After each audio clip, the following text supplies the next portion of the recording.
Ici et pas ailleurs, ce soir, l'équipe nous emmène jouer, mais pas à n'importe quel jeu. C'est en fait l'un des plus célèbres jeux vidéo, l'un des premiers aussi. Il s'appelle Pong, sauf que là, il n'y a pas de manette, ni de télévision. Bertrand Lasséguette, Mickaël Martin ont essayé. Ils sont à Reims. Bienvenue à Reims, au centre culturel Saint-Exupéry, dédié à la culture numérique. Si nous sommes ici et pas ailleurs, c'est pour nous amuser. Comme d'habitude, vous allez me dire, mais particulièrement aujourd'hui, car nous allons filmer des gens qui jouent à un jeu très curieux qui s'appelle le Sport Pong. Et je crois qu'ils nous attendent. On change les tigres blancs, ils passent en Cro-Magnon. D'accord. C'est pas pratique. Bon, allez, moi je vais mettre le tableau. Et Cro-Magnon, ok. Des hommes préhistoriques pour un jeu futuriste. Au Sport Pong, il faut se chausser de foot paddle, des contrôleurs qui permettent de capter un signal optique qui transforme les pieds en raquettes virtuelles de tennis. On se déconcentre pas.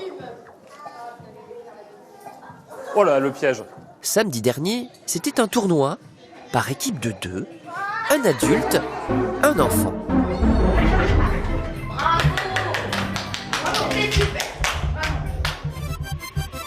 Tu as gagné. T'es content? Oui. Donc ça veut dire qu'il faut que tu te prépares pour un autre match? Oui, mais j'espère qu'il sera pas plus dur que celui-là, parce que déjà, celui-là, il était très dur. Qui a eu l'idée de venir ici cet après-midi? Alors c'est parti de moi, parce que j'ai vu une publicité sur Facebook, et c'est vrai que je suis un peu toute l'actualité de Syntex. Et donc j'ai vu ça, je me suis renseignée, j'ai trouvé ça génial, voilà. J'avais un petit peu peur que ce soit très physique, et puis pas du tout en fait. Voilà pour une fois une bonne raison de regarder ses pieds. La partie est en 10 points. Théo, c'était bien joué. Pas le temps de s'ennuyer. Théo. Allez. Les invincibles. L'idée du combat père-enfant, père-fille, pour moi, c'est assez génial parce que ça permet d'avoir une activité ensemble. Et c'est vraiment très amusant. Ouais. Sport Pong est un jeu vidéo grandeur nature qui s'inspire de Pong. Pong, l'un des tout premiers jeux créés en 1972 aux États-Unis par Atari. Alors je suis à côté d'une reproduction du jeu original. Vous voyez au niveau du graphisme, c'était assez sommaire. Et Eric, vous y avez joué à ce jeu. Quel souvenir vous en gardez? Le souvenir, c'est que c'était vraiment le premier jeu, la première fois qu'on jouait ensemble, et c'était toute la famille s'est mis à essayer, les oncles, les tantes, les cousins, tout le monde l'a essayé. Papa, tu viens jouer? Pour 300 francs environ, les prix ont beaucoup baissé, le petit écran se transforme en terrain de football ou en court de tennis, les adversaires se renvoyant la balle grâce à une commande manuelle.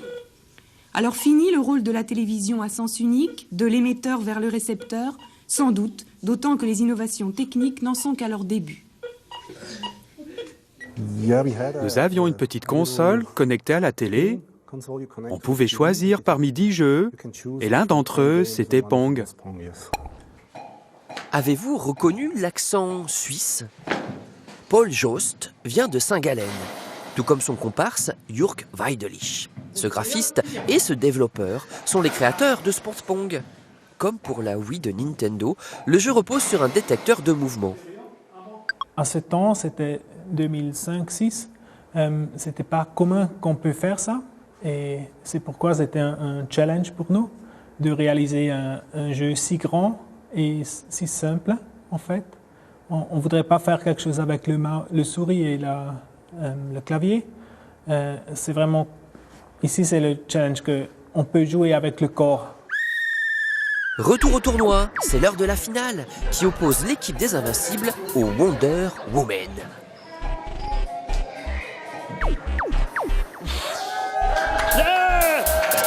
Cette victoire qualifie les Invincibles pour la grande finale de Sport Pong le 10 décembre. Alors Aymeric, pour préparer cette finale du 10 décembre, je pense que vous avez prévu une séance d'entraînement vidéo? On a effectivement prévu de reprendre tout l'entraînement dès le début, les bases, les fondamentaux, des heures et des heures d'entraînement, des soirées complètes, et puis je pense qu'on sera fin prêt pour cette finale. Oui, parce que là, vous avez pris goût à la victoire. Hein, la défaite n'est pas envisageable. On n'avait pas imaginé d'aller aussi loin, mais maintenant qu'on est là, on ne peut plus perdre. Mon Dieu, c'est beau le sport. à mon tour de me mesurer aux invincibles. Si vous aussi vous voulez vous essayer au sport pong, ce sport bien rigolo, rendez-vous au centre Saint-Exupéry. C'est ouvert à tous pendant les heures d'ouverture du centre culturel et c'est gratuit. Nous étions à Reims, la prochaine fois nous serons ailleurs en Champagne-Ardenne. Merde, j'ai perdu. Merci Bertrand. On va continuer, on va parler sport, mais sur un terrain de foot cette fois-ci, puisqu'on vient de l'apprendre. Sedan-Épinal en 8e tour de la Coupe de France. Un match qui devait se jouer demain soir au stade du Gogaz à Sedan. La pelouse est gelée, le match est annulé. À la place, la rencontre pourrait se jouer samedi à 14h. À Épinal, donc en déplacement. Bien sûr, nous vous donnerons toutes les informations dès que nous les avons sur notre site internet france3champagne-ardenne.fr. Et puis cette alerte à la pollution lancée en Champagne-Ardenne, alerte aux particules fines, le temps est froid et le vent est absent. Des précautions sont à prendre pour les personnes vulnérables. Voilà pour l'actualité régionale de ce 19-20. L'info continue avec la météo et l'édition nationale à 19h30. Bonne soirée sur la 3, à demain.